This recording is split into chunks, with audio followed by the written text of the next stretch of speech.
नमस्कार। सबसे पहले तो आप लोग का यहाँ आने के लिए धन्यवाद। जैसा कि आपको पता है, जल स्वराज अभियान के तहत पिछले वर्ष 2 अक्टूबर गांधी विद्यारवा आश्रम से हम लोगों ने जो पदयात्रा शुरू की है, आज उसके करीब 220 दिन होने को आ गए हैं। पिछले 220 दिनों में पश्चिम चंपारण विद्यारवा से चल के पूर्वी चंपारण, शिवहर, गोपालगंज, सिवान, छपरा होते हुए मैं पिछले 3 हफ्ते से आपके ज़िले वैशाली में हूँ। यहाँ से 10 या 11 तारीख को मैं समस्तीपुर में जाऊँगा। मोरबा से वहाँ इंटर करूँगा।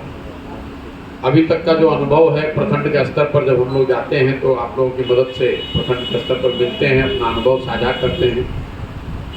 जिले की पूरी समझ है वो तो जब जिला की पदयात्रा खत्म करेंगे आने वाले 10 दिनों में, तो मौका मिलेगा तो पत्रकार साथियों के साथ बैठकर वो चर्चा करेंगे, उसकी बात बताएंगे।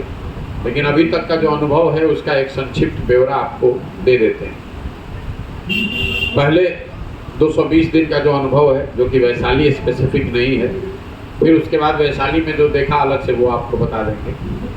तो अभी तक 220 दिन चलने के बाद हम लोग का अनुभव ये है कि बिहार में बेरोजगारी और पलायन ये जनता की नज़र में सबसे बड़ी समस्या है।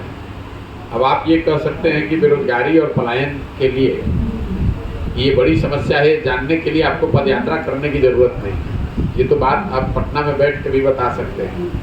लेकिन पदयात्रा के दौरान चीज़ों को जब गांव में ज़मीन पर करीब से देखा हम लोगों ने, तो इस समस्या की विकरालता का और इसके सामाजिक पहलुओं की समझ बेहतर हुई। इसके विकरालता का आलम यह है कि बेरोजगारी और पलायन दोनों सिर्फ गरीबों की समस्या नहीं है। ये सिर्फ उनकी समस्या नहीं है जिनके बच्चे मजदूरी कर रहे हैं। मध्यम वर्गीय और आर्थिक तौर पर समृद्ध परिवारों में भी बच्चों के रोजगार की जो समस्या है वो बहुत बड़ी है। उसी तरीके से पलायन, कई बार हम लोग को लगता है कि ये गरीब लोग पलायन कर रहे हैं। ऐसी बात नहीं। गरीब तो मजबूरी में पलायन कर ही रहा है।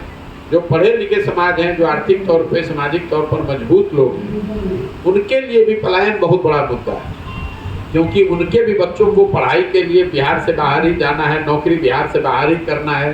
उनके भी घर में कोई अगर बीमार पड़ जाए तो इलाज के लिए बाहर ही जाना है। तो जो गाँव में जब हम लोग जा रहे हैं तो ये देखा कि ज़्यादातर गांव में 40-50% से ज़्यादा युवा गांव में रहता ही नहीं है। गांव में आपको बच्चे, बूढ़े और औरतें मिलती हैं। युवा गांव में बचा ही नहीं।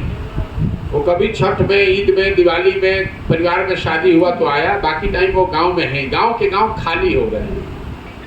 दूसरा, जो ये परिवार की परिकल्पना है वो धीरे धीरे लुप्त प्राय हो गई, खत्म हो गई है। शायद ही कोई ऐसा परिवार मिलता है, गरीब का हो या मध्यम वर्गीय परिवार हो, जहां माता पिता